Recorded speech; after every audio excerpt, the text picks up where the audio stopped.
権力真空としての第一次ネオジオン戦争序章、勝者なき終戦が生んだ真空宇宙世紀88年グリプス戦役が終わった。そう聞けば人は勝ったのは誰かを探す。だが地球圏に残ったのは凱旋ではなく重く沈んだ沈黙だった。艦も MS も残っている。問題は数ではない。命令が届き責任が引き受けられ戦後が始まるはずの統治の回路が焼き切れていた。1年戦争後の連邦は勝者でありながら宇宙移民への不信を捨てられず政治は腐り軍は太った。その歪みから生まれたティターンズは制圧を統治と取り違え抵抗の旗としてエウーゴが立ち上がりアクシズが裂け目へ滑り込んだ。内乱は精鋭と指揮官と正当性を同時に消耗させる。ティターンズは消えたがエウーゴもまた勝って治める体力を失っていた。象徴的なのはアーガマの環境に残る空気だ。勝利の祝杯ではなく補給表と損耗報告、そして次はどうするという答えのない問い。ブライトノアのような現場指揮官にとって戦争は終わっていない。終わったことにしてしまえば守るべき人間が次々に見捨てられるからだ。連邦政府は巨大で鈍いまま決断できない。各サイドや地上の自治は中央を信用せず現場は孤立し治安も物流も細る。ここに生まれたのが権力真空。兵力ではなく秩序を生む力の空白だ。真空は放置されない。秩序を名乗れる者が必ず埋めに来る。ハナーン・カーン率いるアクシズがやがてネオジオンを名乗るとき、それは反乱軍というより国家の顔として現れる。アクシズとは旧ジオン公国系の残党勢力が小惑星基地を拠点に国家の核を維持してきた集団である。彼らは連邦が守れないなら私が守ると言い切れる軍事力と占領、統治の実効性、配給と治安を軍が代行する現実を携えて戻ってくる。第一次ネオジオン戦争とは連邦対ジオンの再戦ではない。崩れた統治の穴を別の国家が占領という形で塞ごうとする戦争である。ここで勝つとは敵艦を沈めることではない。拠点を抑え資源と通信を握り住民に従う理由を与え日常の当たり前を書き換えることだ。戦争が政治の延長であるなら統治が壊れた世界では戦争は統治そのものになる。そしてその最前線に立たされるのは英雄ではなく生活者である。ガラクタを撃って食いつなぐコロニーの子供、帰る場所を失った兵士、命令を待つだけの基地の整備員、彼らの時間に国家の都合が割り込む。第一次ネオジオン戦争はそうした無数の小さな暮らしが権力真空の渦に吸い込まれていくところから始まる。第一章、アクシズからネオジオンへ。ハマーンの国家設計。アクシズを残党と呼ぶのは正確ではない。彼らは敗北して散ったのではなく外宇宙へ退きながらも艦隊、交渉、教育、規律を捨てずゆっくりと国家の核を保温してきた。食料も部品も余らない閉鎖空間では善意だけで秩序は続かない。必要なのは恐怖を用いる覚悟を含めた崩れない統治だ。ハナーン・カーンはその要件を満たしていた。彼女は戦争を愛したのではない。戦争を避ければ国家が死ぬ。その冷たい計算を引き受けた。グリプス戦役後の地球圏は制度が空洞化し連邦は巨大なまま反応できず各サイドは中央を信用できない。そこへ守ると名乗る軍が現れれば人々は抵抗と同じくらい従属という形の安定に引き寄せられる。ハマーンは勝敗より先に支配の条件、補給線、港湾、通信、恐怖の見せ方を整える。その上で彼女が使った最大の資源が正当性だった。ミネバラオザビ、ザビ家の維持という象徴。宇宙移民にとって希望であり同時に戦争の記憶を呼び起こす呪いでもある。だが国家は兵器だけでは成立しない。人々が従う物語がいる。ネオジオンは血統と歴史を掲げて我々は帰ってきたと宣言し連邦の空白を政治的についた。しかし旗印は刃でもある。血統を掲げれば血統を奪う野心が生まれる。召喚層の古参、若い野心家、そして正当に取りつかれた者たち。後に内乱の火種となる亀裂はこの段階ですでに組織の底に沈んでいる。さらに統治が効率へよればよるほど個人は部品として扱われる。ニュータイプや強化人間は未来ではなく即効性の資源へ変質していく。強化人間とは人工的な処置によってニュータイプ能力を引き出し兵器運用へ適合させた兵士のことだ。国家建設の切迫が倫理を静かに削っていくのである。彼女の政治は天秤だ。正面から連邦を殴り倒すのではなく弱った相手に選択肢を突きつける。従えば自治を許す、逆らえば制裁を示す。この2つを同じ速度で出し分ける。キュベレーという象徴的戦力はその意志の裏付けとして常に背後に置かれる。交渉の場でさえ武力が沈黙の通貨として流通する。連邦側が恐れるのはネオジオンの官報そのもの以上に秩序の提示である。食料配給、治安部隊、港の管理、挑発、それらが機能し始めると住民は天に動く国家へ傾く。エウーゴ残余の官が掲げる正義がどれほど正しくても配給が届かなければ人は飢える。ハマーンはその当たり前を武器に変える。ハマーンの国家は外へ拡張するほど内側がきしむ。第一次ネオジオン戦争は地球連邦の真空を埋めるための戦争であると同時にネオジオン自身が抱えた裂け目をあらわにする戦争でもあった。第2章、戦争の入り口、シャングリラの少年たちとアーガマの残骸。戦争はいつも最前線から始まるわけではない。むしろ多くの場合、戦争が始まるのは戦争の匂いが最も似合わない場所だ。サイド1、コロニーシャングリラ。ここは軍事の中心でも政治の舞台でもない。壊れたものを拾い直し売って生きる、そんな戦後の暮らしが露骨に積もった場所である。だが統治が空洞化した地球圏ではこの戦後そのものが脆い。物流が滞れば食料は高騰し、治安が揺らげば暴力が商売になる。国家の失速は生活者の呼吸から先に奪っていく。シャングリラの少年、ジドーアーシュタは英雄になりたいわけではない。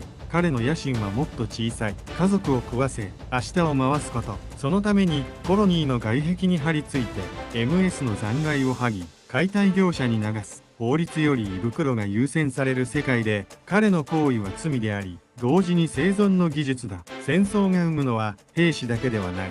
戦争で壊れたものを食べて生きる世代もまた生まれる。そして彼らは戦争が終わった後に捨て置かれた現実を誰よりも正確に知っている。そこへアーガマが滑り込んでくる。アーガマとは反ティターンズ組織エウゴの中核となった強襲巡洋艦であり、今は残存勢力の最後の実動に近い存在だ。かつてエウーゴの誇りだったその艦は今や商社の船ではない。補給は薄く、乗員は疲れ、政治の後ろ盾は曖昧だ。ブライトノアが指揮を執っているという事実は艦がまだ秩序の形を保っている証拠でもあるが、同時に組織としての連邦がそれだけ弱っている証拠でもあった。現場は回っている。しかし国家は回っていない。そのズレが艦の隅々に染みついている。児童たちから見ればアーガマもまた稼げる残骸の延長だ。 MS は価値でありパーツは金だ。だがブライトにとっては違う。 MS は戦力であり戦力は守るための最低条件である。彼は少年たちの手口を咎めるが同時に理解してしまう。法を守っていれば生き残れない場所が確かに存在すること。この対立は善悪の話ではない。国家が弱った世界で規律と生活が噛み合わなくなるという構造そのものだ。そしてここにもう一つの要素が差し込まれる。ネオジオンの陰で動くニュータイプ兵器という現実である。戦争は兵器が進化するほど人間を追い詰める。サイコミュや強化技術は才能を使うのではなく消費する方向へ傾いていく。人間の感受性や共感を戦場での即応性に変換し壊れたら交換する。この思想が恐ろしいのは悪意よりも合理性で動く点にある。国家を維持するために効率という名の刃が自然に研がれていく。アーガマがシャングリラへ寄港するのは補給のためであり休息のためであり同時に世界がまだつながっているという最後の証明でもあった。だがそのつながりは細い。ネオジオンの圧力が強まればコロニーは連邦側に協力すること自体が危険になる。自治体は保身に走り商人は風向きを読む。人々は正義ではなく明日生きられる側へ傾く。こうしてジュドーは望んだわけでもなく戦争へ踏み込む。彼が戦場に立つのは理念のためではない、生活のためだ。だが生活のために踏み込んだ先で彼はより大きな現実、戦争が個人の人生をどう組み替えていくか、そして国家が個人をどう資源として扱うかに直面していくことになる。ブライトもまた同じ意味で戦争へ戻る。彼は英雄として戻るのではない、疲れた責任者として戻る。勝利の後始末を引き受ける者として、崩れた秩序の穴を塞ぐ者として。だが彼の努力は万能ではない。統治の回路が焼けた世界では現場がいくら踏ん張っても限界が来る。シャングリラの少年たちが戦争に触れた瞬間、第一次ネオジオン戦争は政治の話ではなくなった。それは生活の底に降りてきた。そして一旦生活に触れた戦争は誰の手にも簡単には戻せない。第3章、地球侵攻。占領と無抵抗な巨大国家ネオジオンの地球侵攻は映画的な艦隊決戦から始まらない。彼らが最初に狙うのは敵艦の撃沈ではなく、敵が国家として呼吸する場所だ。港、補給線、通信の要所、そして政治の象徴。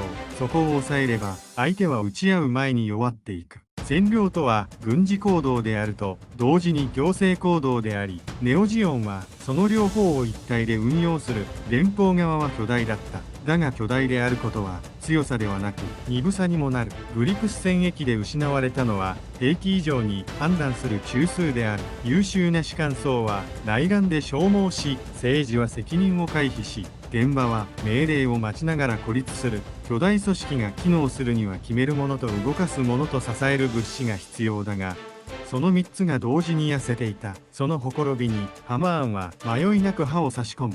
彼女の戦略は連邦を倒すより連邦が守れないことを見せつけることに近い。住民は理念で腹を満たせない。配給が届き治安が保たれ、明日が予測できる側に傾く。ネオジオンが恐ろしいのは重工だけでなく秩序の形を提示できるところだ。占領の進み方は冷たい。まず従えば安全という顔を作る。自治を許し現地の行政を温存し、必要以上の破壊は避ける。次に逆らえば破滅を一度だけ見せる。見せしめは短く、しかし確実に。これで住民の計算は変わる。勇気ではなく生活が天秤にかけられ、天秤は大抵生活の側へ傾く。そして連邦はその変化を止められない。止めるには即応する部隊と政治の決断がいる。しかし動けないのである。アーガマのブライトはその現実を誰よりも早く理解する。敵の強さは MS の性能ではない。敵は政治と軍事を同時に運用し、こちらはそれを切り離したまま戦っている。補給が細り、協力するコロニーは減り、情報は遅れ、味方は助けに来ない。戦場が広がるほど、正規軍ほど内部で自重していく。戦う側が自重し、攻める側が躊躇しない。これが占領戦の残酷な非対称だ。地球側の現場はさらに悲惨だった。基地には兵がいる。兵器もある。だが何を守るのかが曖昧になる。ネオジオンは宇宙移民の救済を掲げ、連邦は秩序維持を唱える。しかしその秩序がグリプス戦役で自ら壊した秩序であることを住民は覚えている。ティターンズの圧政を経験した地域ほど連邦の言葉は空洞に響く。連邦が弱いのは軍事だけではない。語る言葉が信用されないのだ。そしてこの局面で戦争は誰が撃墜数を稼ぐかではなく、誰が日常を握るかへ移っていく。地球侵攻とはつまり日常の書き換えである。治安部隊が後退し、通行証の様式が変わり、貨幣の流れが変わり、噂の方向が変わる。人々はその変化を肌で感じながらどちらに従うかを決める。決めたというより追い詰められて選ばされる。この時児童たちのような生活者は残酷な位置に置かれる。正義の旗は遠い。目の前にあるのは食料の値段と家族の安全だ。ネオジオンが守ると言って銃を置けば彼らは一瞬だけ安堵する。しかしその安堵が次の挑発や動員の入り口であることを彼らはまだ知らない。占領は穏やかに始まり、後から牙を向く。国家が国家であるためには必ず資源がいるからだ。一方でアマーンの側にも焦りはある。占領は広がるほど統治コストが増える。現地の反発、物流の維持、部隊の疲弊、国家を名乗れば守るべき範囲が増える。ネオジオンは強いが無限ではない。だからこそ彼女は合理性へ寄っていく。短期で支配を確立するためにより強い即効性を求める。その即効性が人間を兵器として最適化する発想。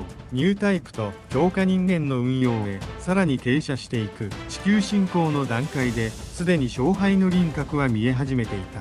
連邦は巨大なまま動けない。ネオジオンは動けるが、広げた支配を維持するために自らを削っていく。この戦争の最も危険な点は、どちらが勝っても世界が戻らないことだ。占領が一度でも成立した場所では人々の信頼は避ける。連邦が取り戻してもかつての連邦には戻らない。ネオジオンが守ってもその守りは必ず代償を要求する。第4章、ニュータイプという兵器。プルが照らす戦争の倫理。占領戦が長引くほど国家は効率を求める。兵站を短くし、反攻を早く潰し、戦力を一点に集めて決定的な勝利をつかむ。そのために必要とされるのは数ではなく切り札だ。宇宙世紀における切り札とはしばしばニュータイプであり、そしてニュータイプを作る技術、強化人間である。ここで戦争は軍事の問題である以前に倫理の問題へ踏み込む。ニュータイプとは本来人間の感受性の拡張であり、理解や共感の可能性として語られるべきものだった。だが戦場ではその可能性は即効性へ変換される。敵の気配を先につかむ。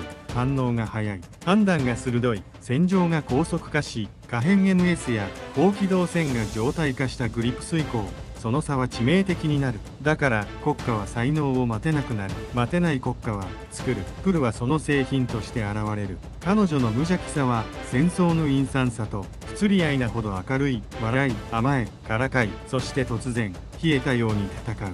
だがその軽さは子供だからではない。むしろ逆だ。彼女は子供であることを選べない。子供であることを都合よく保持された存在だからだ。戦争は兵器に人格を与える必要がある。兵器として動かすには人間の形を残さねばならない。しかし人間として生きられるようにしては困る。プルはその矛盾の上に立つ。自動はしたが彼女に対して感じるのは恐怖だけではない。敵としての脅威より先に人間としての違和感が立ち上がる。明るさの奥にある空白、甘えの奥にある命令の匂い。彼は直感する。彼女は誰かの意志を代行している。ジュドーが戦場で異質なのはニュータイプ能力の高さよりもそこにある。彼は戦いの最中に敵の目的ではなく敵の作られ方を見てしまう。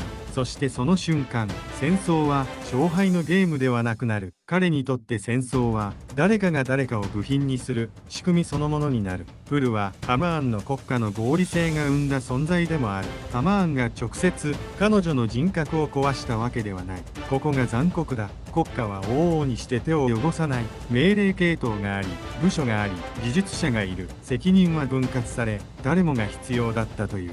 必要だったという言葉は便利だ。必要だったと認めた瞬間、倫理は工程表の下に沈む。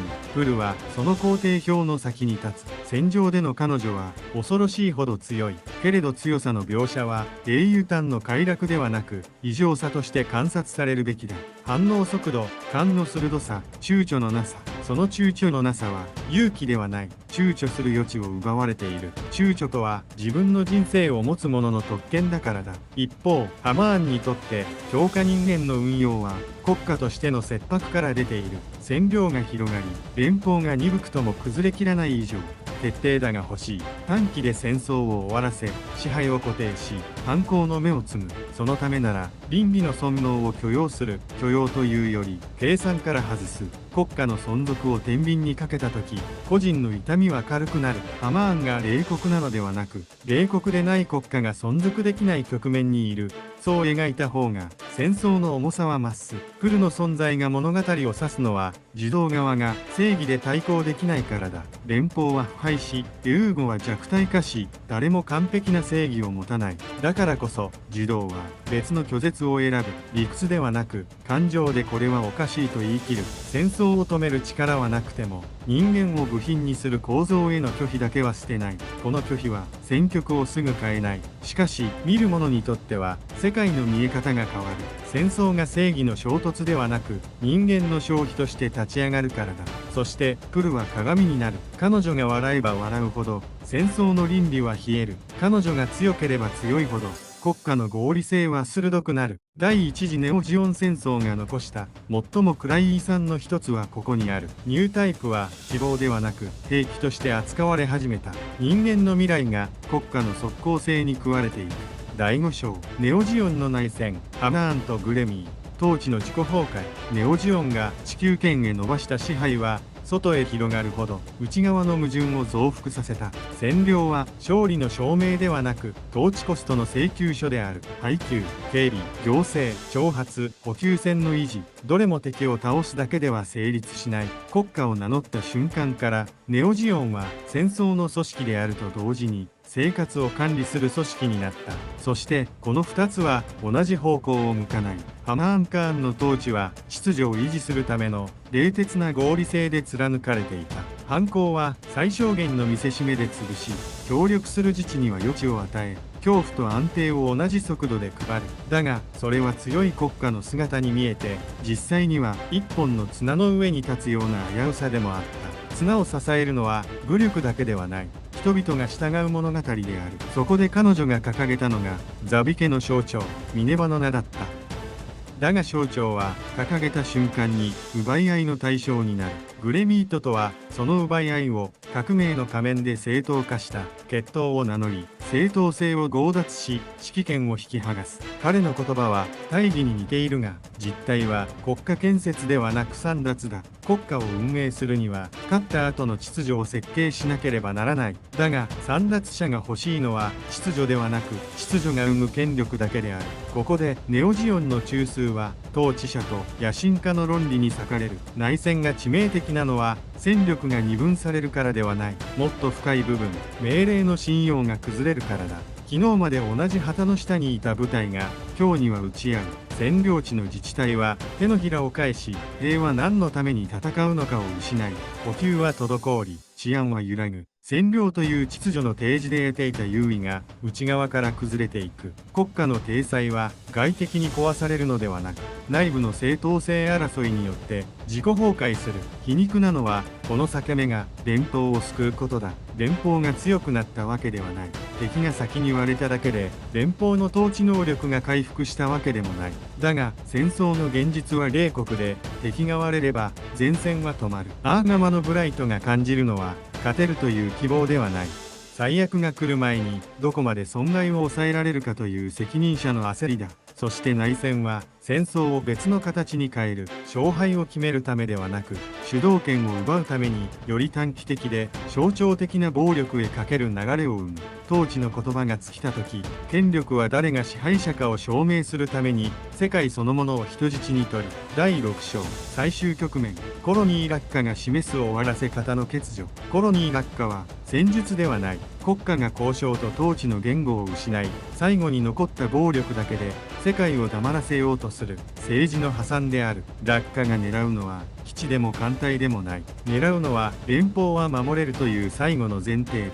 その前提が崩れた瞬間、地球圏の人々は誰にも守られていないことを知る。守れない国家はただ巨大な器になる。現場は混沌の中に投げ込まれる。敵味方は固定されず、昨日の同盟は今日の敵に変わり、命令は遅れ、判断は現場へ押し付けられる。ブライトの勘は勝つために動くのではない。破局を遅らせ、被害を減らし、可能なら止めるために動く。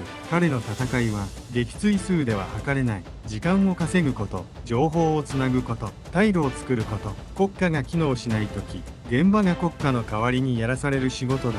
児童も同じ場所へ追い込まれる。彼は英雄譚の主人公ではない。生活者として戦争に触れ、戦争が生活を踏み潰す瞬間に立ち会う。だから彼の焦りは勝ちたいではなく止めたいに近い。止めたところで世界は戻らない。それでも止めなければ戻る世界そのものが消える。少年が追うには重すぎる理屈を現場は容赦なく背負わせる。そしてコロニーが落ちるという事実そのものが戦争の性質を変える。戦場は前線ではなく都市になる。兵士ではなく市民が死ぬ。勝敗の数字ではなく生活の地図が書き換わる。これは勝つための暴力ではない。相手の未来を奪うための暴力だ。戦争がここまで来ると終戦交渉という概念自体が空虚になる。何をもって償い、何をもって許し、どこから生活を再開するのか。答えが存在しない。内戦で避けたネオジオンは外への攻勢で主導権を取り戻そうとし、結果として自らの統治の正当性をさらに削っていく。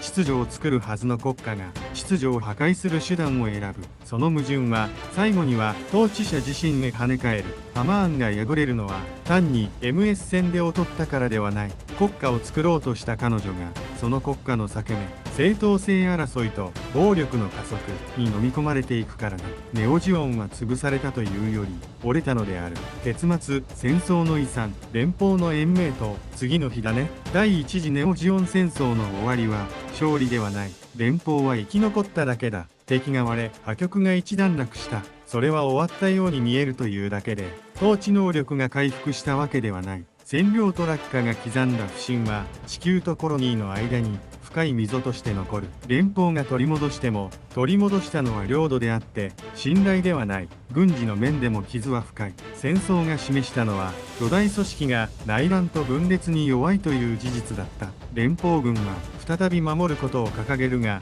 現場が知っているのは守るための決断がいつも遅れるという現実である。そしてネオジオンが見せた秩序の提示は別の勢力にとっても模範になってしまう。力が秩序を名乗れるなら次もまた力が名乗る。さらに陰惨なのは人間の扱いだ。ニュータイプは希望として語られたはずなのに、戦争はそれを即効性の資源へ変えた。強化人間という発想は一度制度に組み込まれると消えにくい。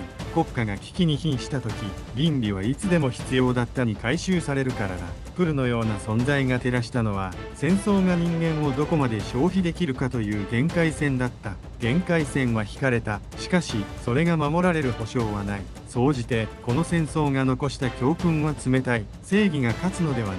仕組みが機能する側がしばらく生き残る。そして仕組みが壊れた場所には別の仕組みが必ず入り込む。第一次ネオジオン戦争はグリプス戦役が生んだ権力真空を埋めようとした国家の衝突だった。そして真空は完全には埋まらない。だから地球圏は次の旗印を待つ土壌を失わない。終戦とは連鎖の一休止に過ぎないのである。